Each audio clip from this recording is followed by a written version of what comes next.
사도신경으로 우리 신앙을 하나님께 고백하겠습니다. 나는 전능하신 아버지 하나님 전지의 창조주를 믿습니다. 나는 그의 유일하신 아들 우리 주 예수 그리스도를 믿습니다. 그는 성령으로 잉태되어 동정녀 마리아에게서 나시고 본디오 빌라도에게 고난을 받아 십자가에 못 박혀 죽으시고 장사된 지 사흘 만에 죽은 자 가운데서 다시 살아나셨으며 하늘에 오르시어 전능하신 아버지 하나님 우편에 앉아 계시다가 거기로부터 살아있는 자와 죽은 자를 심판하러 오십니다. 나는 성령을 믿으며 거룩한 공교회와 성도의 교제와 죄를 용서받는 것과 몸의 부활과 영생을 믿습니다. 아멘. 우리 함께 찬송가 214장 우리 함께 찬양하겠습니다.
오늘 우리에게 주시는 하나님의 말씀은 요한복음 21장 1절에서 14절까지 말씀입니다. 요한복음 21장 1절에서 14절까지 말씀 우리 한 절씩 교독 후 마지막 절을 합독하겠습니다. 그 후에 예수께서 디베랴 호수에서 또 제자들에게 자기를 나타내셨으니 나타내신 일은 이러하니라. 시몬 베드로와 디두모라 하는 도마와 갈릴리 가나 사람 나다나엘과 세베대의 아들들과 또 다른 제자 둘이 함께 있더니 시몬 베드로가 나는 물고기 잡으러 가노라 하니 그들이 우리도 함께 가겠다 하고 나가서 배에 올랐으나 그날 밤에 아무것도 잡지 못하였더니 날이 새어 갈 때에 예수께서 바닷가에 서셨으나 제자들이 예수인 줄 알지 못하는지라. 예수께서 이르시되 얘들아 너희에게 고기가 있느냐 대답하되 없나이다. 이르시되 그물을 배 오른편에 던지라. 그리하면 잡으리라 하시니 이에 던졌더니 물고기가 많아 그물을 들 수 없더라. 예수께서 사랑하시는 그 제자가 베드로에게 이르되 주님이시라 하니 시몬 베드로가 벗고 있다가 주님이라 하는 말을 듣고 겉옷을 두른 후에 바다로 뛰어내리더라. 다른 제자들은 육지에 거리가 불과 한 50칸쯤 되므로 작은 배를 타고 물고기 든 그물을 끌고 와서 육지에 올라보니 숯불이 있는데 그 위에 생선이 놓였고 떡도 있더라. 예수께서 이르시되 지금 잡은 생선을 좀 가져오라 하시니 시몬 베드로가 올라가서 그물을 육지에 끌어올리니 가득히 찬 큰 물고기가 153마리라 이같이 많으나 그물이 찢어지지 아니하였더라. 예수께서 이르시되 와서 조반을 먹으라 하시니 제자들이 주님이신 줄 아는 고로 당신이 누구냐 감히 묻는 자가 없더라. 예수께서 가셔서 떡을 가져다가 그들에게 주시고 생선도 그와 같이 하시니라. 이것은 예수께서 죽은 자 가운데서 살아나신 후에 세 번째로 제자들에게 나타나신 것이라. 아멘. 기도하겠습니다. 좋으신 아버지 하나님, 은혜를 감사합니다. 지난 간밤에도 저희들을 주님 품 안에서 편히 쉬게 해주시고 또 이 새벽에도 저희들을 주 앞에 불러주심을 감사합니다. 오늘도 저희들에게 새날 주시고 또 생명 주시고 건강 주셨는데 이 한날도 주님과 더불어 동행하게 하시고 주를 기쁘시게 하는 한날 되게 하여 주옵소서. 이 새벽에도 주님을 사모합니다. 말씀과 기도 가운데 저희들을 만나 주시며 주의 성령으로 충만케 하여 주옵소서. 주님께 감사의 예물과 또 일천번제 예물 그리고 구역 예물을 드립니다. 믿음으로 또 순종으로 감사함으로 드리는 예물을 주님께서 기뻐 받으시고 약속하신 하늘의 복과 땅의 복으로 충만하게 채워 주옵소서. 주의 은혜로 종의 가정들을 형통케 해주시며 그 자녀들을 축복하여 주옵소서. 예수님의 이름으로 축복하며 기도하옵나이다. 아멘. 이 새벽에도 주의 은혜와 축복이 함께 하시기를 축원합니다. 광고 하나 드리겠습니다. 저희 교회에 김순희 B 집사님 계신데 어머님께서 어제 소천하셨습니다. 공주의료원 장례식장 6호실이고요. 장례는 아마 이제 가족들이 일반 장례로 하기 때문에 저희는 이제 문상만 하려고 합니다. 그래서 오늘 오후 3시에 저희가 조문을 가겠고요. 교회에서는 2시 30분에 출발하도록 하겠습니다. 김순희 B 집사님은 오여전대고요. 구역은 4교구 43구역입니다. 이번 주에 저희 교회는 아니지만은 제 주변에 저랑 가까이 아는 분들이 4분이나 돌아가셨어요. 어제도 저희 교회에 계셨던 김성수 목사님 아시죠? 어제 돌아가셨어요. 쉬운 7이신데 이제 혈액암으로 한 달 정도 있었는데 이제 갑자기 이제 폐렴으로 번지면서 이제 어제 돌아가셔서 김성수 목사님하고 저하고는 동기예요. 모르셨죠? 제가 나이 많은 형님, 형님이고 김성수 목사님은 이제 동생. 근데 이제 어제 갑자기 연락이 와서 제가 딱 어제 오후가 딱 제가 시간이 좀 남아서 뭘 좀 하려고 그랬는데 장례식이 생겨서 어제 갔다 왔습니다. 그래서 마음이 좀 힘드네요. 이번 주는 좀 어려움이 좀 있습니다. 그래서 저도 이렇게 어려우신 분들 여러분들이 잘 위로를 이렇게 해주시고 이렇게 해주시면 좋겠습니다. 자, 오늘 이제 요한복음 21장 이 말씀은 이제 이렇게 마치 요한복음의 부록처럼 이렇게 붙어 있는 그 말씀인데 이제 오늘 말씀하고 내일 말씀하고 사실은 같이 봐야 됩니다. 이제 그 내일 말씀이 오늘 말씀의 배경이 되는 말씀이죠. 그러니까 예수님이 이제 베드로에게 내가 나를 사랑하느냐 이렇게 말하면서 이제 베드로를 다시 회복시키는 이제 그 사건이 이제 오늘 본문의 사건입니다. 오늘 본문 사건은 여러분들이 이제 잘 아실 거라고 생각이 돼서 제가 이제 큰 맥락에서만 이제 오늘 아침에 한번 묵상을 한번 해보겠습니다. 우리가 이제 자녀들을 키우고 또 이렇게 또 부부가 이렇게 살아가고 하다 보면은 항상 바른 길만 걷는 것은 아닙니다. 우리가 이제 교육학적으로도 자녀들을 가르칠 때 이제 부모가 이제 자녀들한테 이쪽으로 가라고 가르쳐요. 자녀들은 여기 서 있습니다. 제일 이상적인 것은 부모가 가르치는 대로 자녀가 이렇게 쭉 따라오는 거죠. 이게 가장 이상적이에요. 그런데 이상은 이상입니다. 현실하고는 달라요. 자녀들이 그렇게 따라오지 않습니다. 그러면 이제 부모가 이쪽으로 가라고 가르쳤을 때 자녀들은 곁길로 갑니다. 곁길로.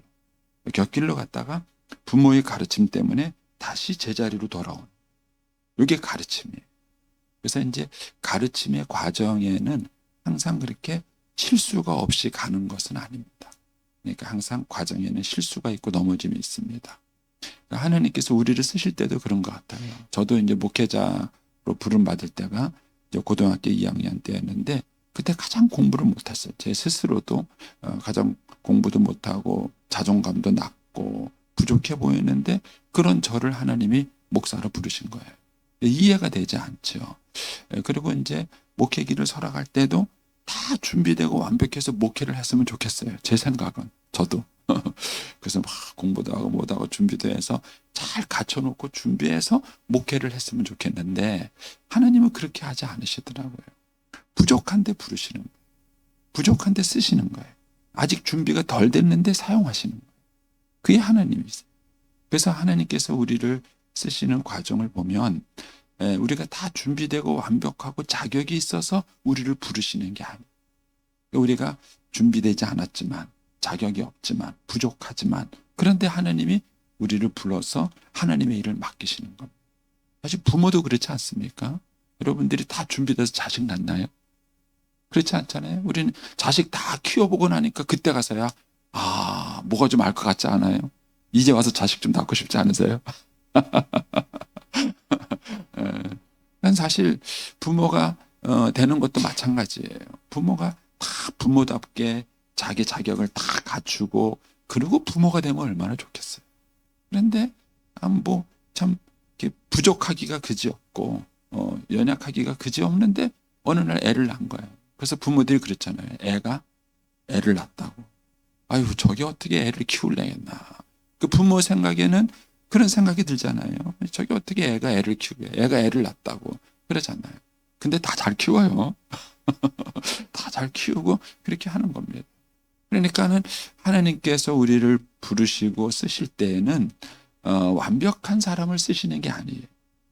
다 자격을 갖춘 사람을 쓰시는 게 아닙니다. 그래서 이제 우리가 뭘 배워야 되냐면은 곁길로 나갔다가 회복하는 법, 실패했다가 일어서는 법을 배워야 돼요. 우리가 일을 해나가면서 실패하지 않고 잘못하지 않고 그렇게 할 수 있으면은 참 좋겠는데 그런 일은 없다는 거예요. 우리가 살아가다 보면은 수많은 시행착오를 겪게 되고 또 살아가다 보면은 곁길로도 가고 넘어집니다. 자녀들도 그래요. 자녀들도 살다 보면 그렇게 아이들이 곁길로 가고 실패할 수도 있어요. 그러면 그럴 때 어떻게 그를 다시 회복할 것인가? 다시 어떻게 그가 제자리로 돌아올 수 있게 할 것인가? 이제 그런 면에서 이 요한복음 21장 말씀은 중요한 것입니다.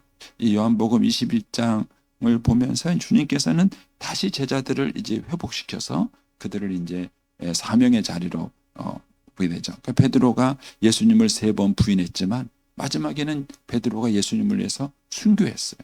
그리고 그것도 십자가에 거꾸로 못 박혀서 순교를 했습니다. 그러니까는 예수님을 3번 한 베드로를 보면은 안 돼. 우리가 자녀를 봤을 때 또는 배우자를 봤을 때 상대방이 실패하고 잘못한 것을 자꾸 강조하시면 안 돼. 우리 인생에도 예수님을 3번 부인할 때가 있는 거예요.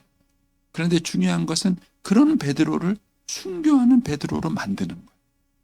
그렇게 해서 정말 하나님 나라를 위해서 잘 살아갈 수 있는 일꾼으로 만드는 것입니다. 그래서 사실은 우리가 잘못을 지적하는 것은 좋은 지도자가 아니에요. 그건 누구든지 할 수 있어요. 네. 근데 더 중요한 것은 회복시키는, 그렇게 실패하고 넘어진 사람을 어떻게 다시 회복시키는 자리로 갈 것인가 하는 것이죠. 이제 오늘 본문의 사건을 보면은 몇 가지 우리가 생각해 볼 것이 있습니다. 첫 번째는 뭐냐 하면 예수님께서는 죽으시고 부활하시기 전부터 제자들에게 뭐라 그랬냐면은 내가 고난받고 죽을 것이다. 그리고 부활할 것이다. 이 얘기를 하셨어요. 그러면서 뭐라 그랬냐면은 내가 너희들보다 먼저 갈릴리로 갈 것이다. 이 얘기. 내가 먼저 너희들보다 갈릴리로 갈 것이다. 갈릴리에서 만나자. 이 얘기를 했어요. 그런데 예수님이 죽으시고 부활하신 모든 사건은 예루살렘에서 이루어진 겁니다. 예루살렘에서 다 이루어졌어요. 그런데 여러분들이 성지순례를 가보시면 예루살렘과 갈릴리는 상당히 멀리 떨어져 있습니다. 버스 타고 예루살렘에서, 지금은 이제 고속도로가 뚫려가지고 좀 가까워졌더라고요. 근데 예루살렘에서 갈릴리로 가려면 3시간은 가요. 그런데 이 먼 거리를 주님께서는 예루살렘에서 다 만나면 되잖아요. 거기서 죽으시고 거기서 부활하셨는데 제자들도 다 지금 거기 있어요. 다 예루살렘에 있습니다. 그러면은 거기서 부활한 예수님이 제자들을 만나서 거기서 얘기하고 거기서 가르치고 거기서 얘기를 다 하면 될 것 같은데 굳이 뭐라 그랬냐면은 갈릴리로 내가 갈 것이다. 갈릴리에서 만나자. 이렇게 얘기하시고.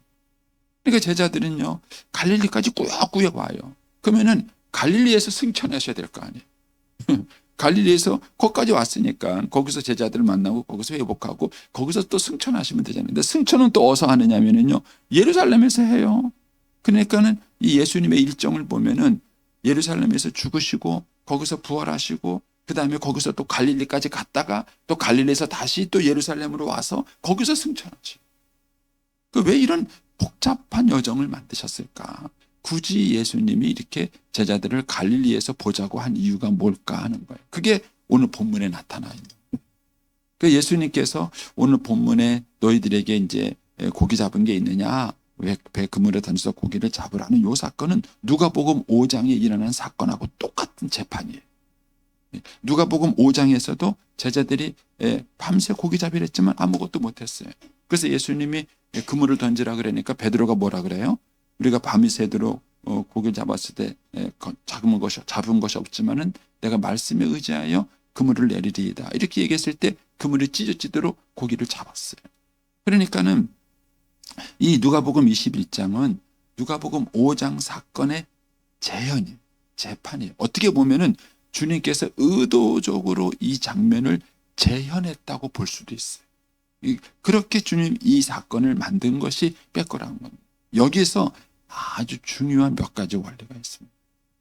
여러분, 우리가 곁길로 갔을 때 우리의 자녀들을 다시 돌이키는 것, 그리고 배우자가 삶의 위기가 왔을 때 그 배우자의 관계를 다시 회복하는 것, 또는 이제 내가 가르치던 사람이 또 곁길로 갔을 때 그를 다시 회복시키는 것. 그 첫 번째 고리가 뭐냐면 추억입니다. 추억.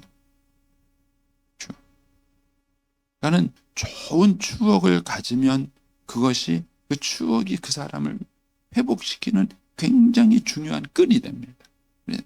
지금 예수님께서는 예수님의 사역을 보면은 예수님의 대부분의 사역은 갈릴리에서 지내셨어요. 갈릴리에서 설교하시고 갈릴리가 바닷가에서 기적도 행하시고 거기서 대부분의 기적은 거기서 다 일으키셨어요. 그리고 거기서 다 가르쳤어요. 그래서 제자들은 예수님과 함께 했던 추억을 떠올렸을 때 많은 추억이 어디 있느냐면은 갈릴리에 있어요. 그래서 예수님께서 부활하신 다음에 제자들을 갈릴리로 부르는 이유가 뭐냐면은 추억의 장소로 부르는. 그래서 우리가 어느 곳에 가면은 떠오르는 게 있잖아요. 네. 여러분들 고향 같은 데 가시면은 탁 떠오르잖아요. 아, 여기서 내가 어렸을 때 그거 이렇게 떠오르는 그런 기억들이 있습니다. 그게 추억의 장소예요. 그래서 가족들이 추억을 만든다는 것이 되게 중요해요. 굉장히 중요해요. 근데 집에 왔는데 집에 아무 추억이 없다. 그러면 집에 올 이유가 없어요. 집에. 이제 부회중앙교회도 이제 이 교회를 신앙생활 하다가 떠났던 친구들이 있어요. 근데 그 친구들이 돌아왔을 때 예배당은 새로 지었을지 몰라요. 그런데 자기가 정든 사람들이 거기에 있어요. 이게 어르신들의 중요성. 내가 날 주일학교 때 가르치고 나랑 같이 생활하고 그랬던 어른들이 그 교회에 있으면요 굉장히 친근감이, 그리고 거기가 마치 정서적인 고향과 같은 거예요. 그런데 교회가 시험에 들어서 그렇지 못했을 때 아이들이 신앙의 추억의 장소를 잊어버려요. 이게 얼마나 무서운지 모릅니다. 그러니까 우리가 인생을 살아가다가 우리의 삶의 곁길로 갔을 때 우리를 다시 회복할 수 있도록 끊어주는 것이 뭐냐면 어린 시절의 추억이, 좋은 시절에 가졌던 기억들이. 그런데 그 기억들이 전혀 없으면 가족을 하나로 묶어놓을 끈이 없어요. 그냥 이걸 억지로 끌어당기려면 쉽지 않습니다. 그런데 사람의 추억이라는 게 참 무서워요. 여러분들도 나이가 드시면 옛날 생각나지 않으세요? 옛날에 먹던 음식, 옛날에 갔던 장소, 옛날에 만났던 사람, 그리고 신기하게도 재밌게도 나이가 들어서 만난 친구는 그렇게 쉽게 친해지진 않는데 옛날에 만난 그 친구들은요 친해져요. 지금도 술 먹으면서 나보고 목사라 그래요. 친구들은. 그리고 옛날 얘기들 막 그렇게 서슴스럽게 얘기를 하는 거예요. 그게 추억이 가지고 있는 아주 중요성이고 무서움인 것입니다. 그래서 우리의 아이들에게 신앙생활할 때 신앙적 추억을 만들어준다는 것이 되게 중요해요. 이번에도 이제 5월달 되면 또 컬러풀 데이즈 행사를 이렇게 하는데 우리 목사님들이 고민을 해요. 제일 좋은 거는요, 저기 작년처럼 군빈 체육관 빌려서 그 실내에서 하는 게 제일 좋아요. 제가 반대했어요. 추억을 군빈 체육관에다 만들어주고 아이들의 신앙의 추억을 교회에다 만들어줘야 돼. 교회에다 만들어주고 교회에서 여기서 내가 그때 와서 뛰어놀고 여기서 막 그때 막 대단하고 막 교회에서 순방. 저는요 어린아이들이 교회에서 막 뛰어노는 거 되게 좋아요. 교회에서 숨바꼭질하는 거. 왜냐면 그래야 추억이 남을 거 아니에요. 그런데 어떤 어르신이 이런데 예배당이 놀이터냐 나가라 그래요. 그래서 다 교회 떠났다는 말이 있어요. 예배당이 애들한테 놀이터죠. 그렇지 않아요? 어린 아이들은요 모든 게 놀이에요. 엄마가 요리하는 것도 놀이고 빨래하는 것도 놀이고 다 애들한테는 모든 게 놀이에요. 예배도 놀이에요 애들한테. 그런데 그 아이들이 교회에서 그렇게 뛰어놀고 숨바꼭질하고 놀고 그래야 추억이 거기에 얽혀있는. 그런데 다 내쫓으면은 PC방 가서 추억을 가질 겁니다. 제가 언젠가도 한번 말씀드렸지만은 제가 우리 아들 때문에 깜짝 놀란 게 있었어요. 군대 가려고 준비하다가 한 5개월 노는 시간이 있었는데 어느 날 저한테 아빠 여행 좀 갔다 올게. 누구랑 가는데 PC방 사장님하고요. 깜짝 놀랐어요. PC방 사장님하고 왜 가냐? 내가 그러니까는 아빠는 바쁘잖아요. 제가 그 말에 충격받았어요. 그래가지고 당장 교회 3일 동안 휴가 쓰고요. 휴가 내고 제 아들하고요. 이렇게 이렇게 즉흥 여행을 떠났어요. 남이섬으로 가가지고 2박 3일 동안 아들하고 여행하고 왔어요. 여러분, 이 인생을 살아가면서 추억이라는 게 얼마나 중요한지 몰라요. 그래서 이 갈릴리에는 제자들이 예수님과 함께 생활했던 많은 추억, 일부러 예수님이 글로 부른 거예요. 갈릴리에서 보자, 갈릴리에서 보자. 그럼 제자들이 지금 갈릴리에 와 있었어요. 이제 갈릴리에서 와 있었지만 제자들이 뭘 해야 될지 모르는 거예요. 여기에 또 다른 중요성이 있습니다. 이렇게 해서 추억의 장소에 그 고리가 돼서 왔지만 이것을 그냥 추억이 된다 그래서 신앙이 되는 것은 아니에요. 신앙이 되는 건 아닙니다. 이 추억의 장소에 왔을 때 예수님은 제자들에게 과거의 경험을 다시 기억나게 해주십니다. 그게 오늘 고기잡이 사건이에요. 이 고기잡이 사건이 중요한 이유가 뭐냐면은 제자들이 이 사건 이후로 부름받았어요. 베드로야 나를 따르라. 그때 베드로가 모든 고기잡이 배를 버려두고 주님을 따랐어요. 그래서 첫사랑이 주. 첫사랑이 주. 제가 이제 애들 결혼 교육을 시키면은요 물어봐요. 남자애한테는 프로포즈 했냐? 사실 솔직히 저도 못했거든요. 저는 가르쳐주는 사람이 없고 그랬으니까 저는 제 아내한테 프로포즈 못했어요. 못하고 그냥 뭐 사귀자 이래가지고 연애하다가 그냥 결혼했어요. 요즘 아들처럼 막 그렇게 멋진 이벤트 같은 거 못했습니다. 네. 그랬는데 제가 이제 물어봐요. 너 프로포즈 했냐? 안 했다 그러면 제가 자매한테 결혼하지 마라. 너 결혼하지 마라. 프로포즈 할 때까지는 결혼 승낙하지 마. 그래서 일부러 아이한테 프로포즈를 하도록 만들어요. 그 이유가 뭐냐면 추억이에요. 그리고 내가 처음 이 사람하고 결혼할 때, 내가 처음 이 사람을 만날 때 내가 어떻게 하고 고백했느냐는 이 첫사랑, 첫 고백이 크게 중요해요. 이게 어느 순간인가 이 추억의 장소로 와야 되는 순간이, 제자들이 그랬던 거예요.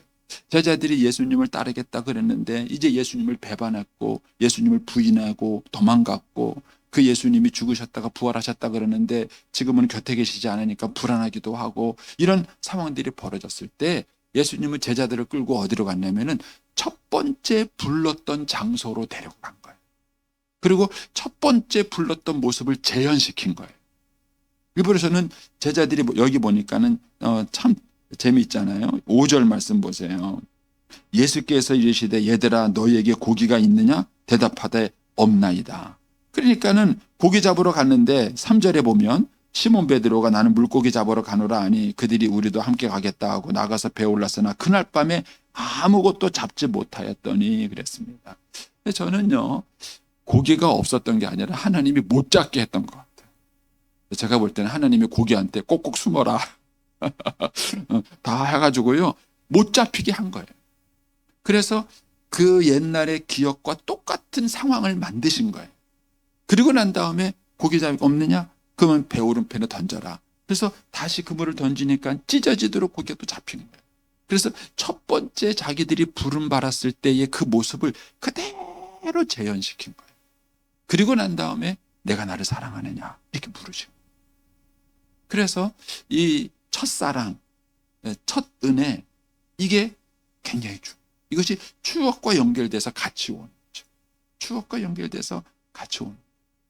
그래서 우리 아이들에게 그런 은혜의 장소, 은혜의 경험, 이 기회를 만들어주는 것이 대단히 중요해요. 그래서 저와 여러분이 혹시 삶의 위기가 오셨다면, 부부 사이든 부모 자녀 사이든 여러분들의 그 삶의 위기가 오셨다면은 한번 추억의 장소로 가보세요.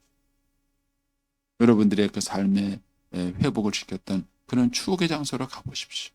그리고 그 추억의 장소에서 여러분들이 했던 그런 처음에 그런 고백, 처음에 그 사랑의 얘기, 그 고백을 가고, 신앙도 마찬가지. 신앙도 저와 여러분이 열심을 잃어버리고 뭔가 방향을 잃어버렸다면은 다시 내가 하나님께 부름받았던 그 첫 부르심, 그 첫사랑을 다시 회복하시는, 그리고 그 추억의 장소에 왔을 때 주님이 거기서 우리를 다시 만나주시고 우리를 부르시는, 그런 면에서 주님께서는 이 갈릴리 사건을 일부러 재현했다고 볼 수 있는 것입니다. 저와 여러분에게도 이런 신앙의 추억을요 많이 만들어 가시고요, 또 교회 안에서도 여러분들이 이런 추억을 많이 만드시고, 또 일부러 의도적으로 이런 사랑의 이벤트도 한번 하셔요. 사랑의 이벤트도 하시고 일부러 그런 걸 만드십시오. 그렇게 하셔서 저와 여러분이 삶의 위기가 왔을 때, 어떤 흔들림이 왔을 때 그것이 모티브가 되고 다시 시작이 돼서 다시 거기서부터 새롭게 시작하는, 다시 거기서부터 다시 회복하는 그런 은혜가 있게 되기를 축복합니다. 기도하겠습니다.